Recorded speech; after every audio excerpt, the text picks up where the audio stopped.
김건희 씨를 면회한 심평 변호사가 김 씨가 했던 발언이라면서 수많은 말을 전하고 특히 김 씨가 한동훈이 어쩌면 그럴 수가 있느냐, 그렇게 배신하지 않았더라면 그의 앞길에는 무한한 영광이 기다리고 있었을 게 아니냐고 말했다고 주장한 가운데 김건희 씨 법률 대리인이 김 씨는 그런 말을 한 적이 없다면서 심평 변호사가 본인의 정치적 견해와 상상을 덧씌워 마치 그것이 김 여사의 발언인 양 왜곡해 전달하는 불순한 행태를 이어가고 있다고 반박에 나섰습니다.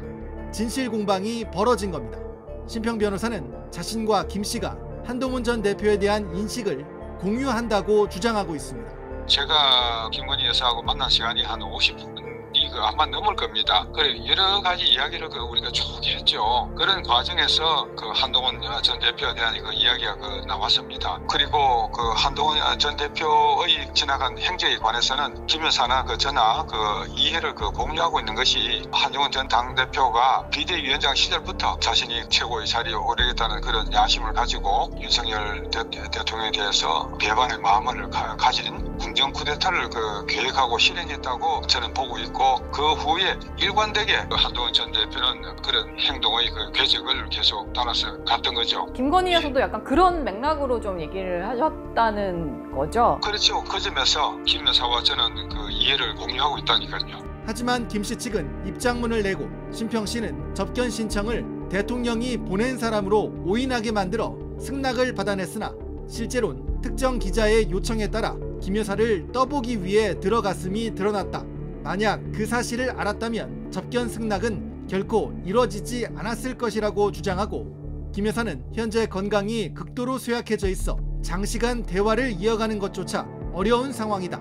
눈에 초점조차 없고 힘이 빠진 상태에서 오랜 발언을 이어갈 수 없는 분에게 심평 씨가 자신의 정치적 언서를 선제적으로 덧붙여 마치 여사의 말인 양 외부에 흘리는 건 부도덕한 행위라고 비판했습니다. 또 변호사라면 마땅히 절제와 책임감을 보여야 하지만 오히려 언론 플레이를 통해 본인의 존재감을 드러내려는 행태만 반복하고 있다.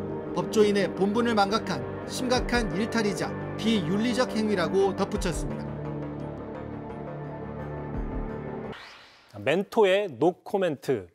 윤석열 전 대통령의 멘토로 알려진 심평 변호사가 김건희 씨를 면회했다는 사실 어제 공개한 바가 있죠. 예. 자, 그러자 여러 기사들이 나왔습니다. 자, 대표적으로 김건희 씨가 내가 죽어야 남편이 살지 않을까, 또 김건희 씨는 오죽하면 남편이 계엄을 했겠느냐, 또 서희건설이 이 정권과 짜고 우리를 죽이려 한다, 이런 식의 말들을 했다는 게 대표적인 기사들입니다. 예, 참 이거 뭐라고 반응해야 될지 모르는, 정말 국민들의 지금 생각과는 동떨어진 생각을 하고 있는 거 아닌가 싶은데요.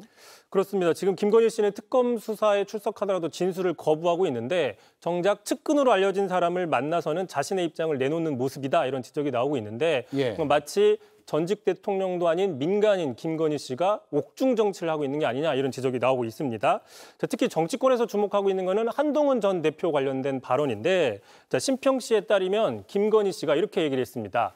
자, 한동훈이 어쩌면 그럴 수가 있느냐 한탄을 했다면서 그렇게 배신하지 않았더라면 그 앞길에 무한한 영광이 있었을 것이다 라고 얘기를 했다는 것이죠. 자, 심평 변호사의 발언도 한번 들어보겠습니다. 예. 김 여사가 하신 정확한 워딩은 그렇게 지가 배신을 하지 않았으면은 무엇이든 지가 다 차지할 수 있었지 않겠나, 그런 식으로 말씀을 한 것으로 기억합니다. 자, 동시에 구속된 부부가 지금 남 탓을 계속하고 있는 것 같고, 이번에는 한동훈 전 대표 탓을 하는 거네요.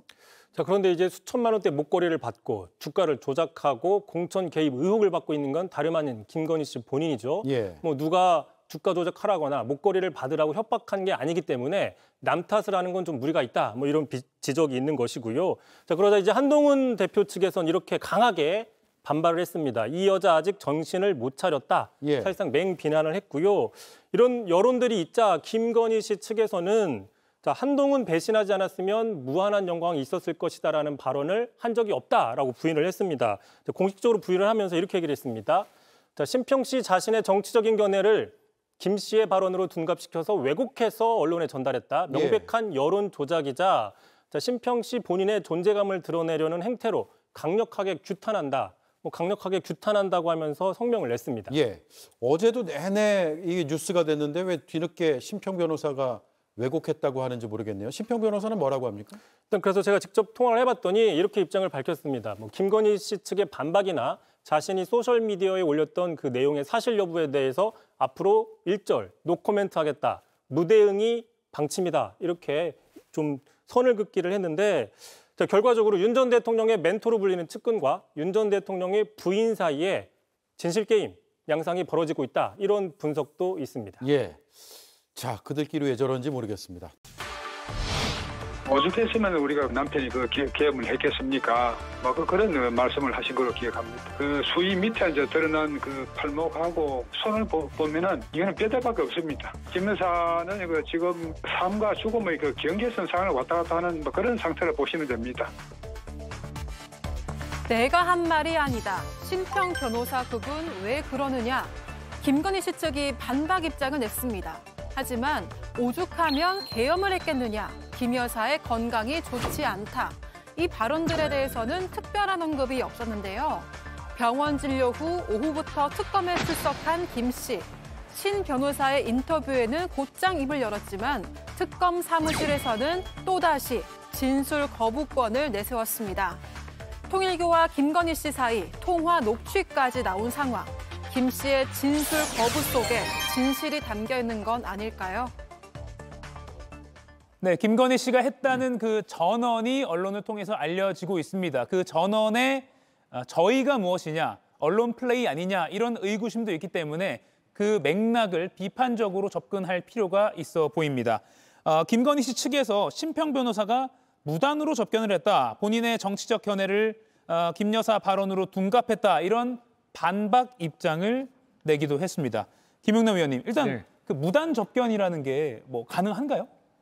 무단 접견이라는 말은 없죠. 예. 사실은 변호인 접견이 됐던 아니면 가족이나 다른 변호인이 아닌 일반인 접견이 됐던 수용자가 나 그 사람 안 만나겠다고 하면 강제로 만나게 할 방법은 없습니다. 예. 그러니까 심평 변호사가 접견 요청을 했다라는 이야기를 전해 듣고 만나겠다고 해서 접견이 이루어지는 것이거든요. 그러니까 무단 접견이라는 용어 자체는 없고 아마 그런 취지의 주장을 한 김건희 씨 측 변호인은 이미 선임되어 있는 변호인들의 어떤 사전 허락 내지는 동의 없이 접견이 이루어졌다라는 의미에서 무단 접견이라는 용어를 쓴 것 같은데 예. 수감자 본인이 내가 이 변호사든 저 변호사든 뭐 만나겠다 그러면 그냥 그거에 접견이 되는 거죠. 예. 그러니까 본인 의사에 따라서 만났을 테니까요. 김건희 씨가 직접 어제 심평 변호사의 그 전언들을 반박했다는 보도도 나오고 있습니다. 특히 이 한동훈이 배신하지 않았으면 무한한 영광을 누렸을 것이다라고 김 씨가 말했다고 전해진 이 내용에 대해서 아니 이게 무슨 말이냐, 내가 한 말 아니다라고 말했다는 겁니다. 그리고 또 윤 전 대통령 정계 복귀 시사를 했다 이런 발언에 관련해서도 아니 심평 변호사가 위로하러 왔다고 해서 만났는데 밖에서 왜 그런 얘기를 하느냐 이런 취지로 또 말을 했다. 이 내용도 오늘 전해졌습니다. 정광재 위원님. 예. 전원 좀 복잡합니다, 상황이. 글쎄 이 심평 변호사란 분에 대한 정체성부터 우선 점검해 볼 필요가 있을 것 같아요. 예. 지금 세간에 알려지기로는 윤석열 전 대통령의 멘토다.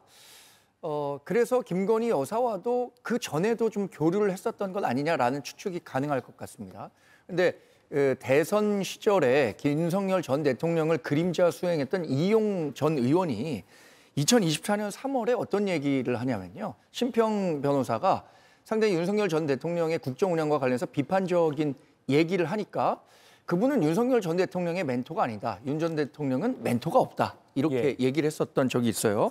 그래서 심평 변호사도 당시에 그냥 청사에 빛나기를 바라는 마음에서 자신이 한 얘기니까 괴롭지 말라라는 요지로 논쟁이 마무리된 적이 있었는데 저는 심평 변호사가 이렇게 내놓은 이야기가 100% 허구일 거라고 생각하지는 않습니다. 그리고 한동훈 전 대표와 관련해서도 심평 전 변호사가 굳이 이 얘기를 꺼내서 자기에게 정치적으로 이익이 되지도 않을 얘기를 했다고는 생각하지 않습니다. 예. 상식적으로는 뭐 윤석열 전 대통령이나 김건희 여사나 지금 알려진 수준 정도의 한동훈 전 대표에 대한 인식을 갖고 있는 게 아닌가라는 생각을 하는 게 합리적일 것 같아요.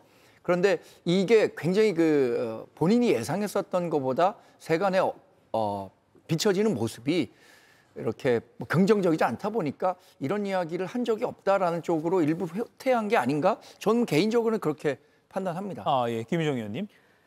이쯤 되면 심평 변호사의 반응이 좀 나와야 되는 거 아닌가 이렇게 생각했는데 저희 방송 직전에 내가 자존심이 무너진다, 대응하지 않을 거다 이렇게 반응을 보였더라고요. 그 말인즉슨 내 말이 맞다는 거 아니겠습니까?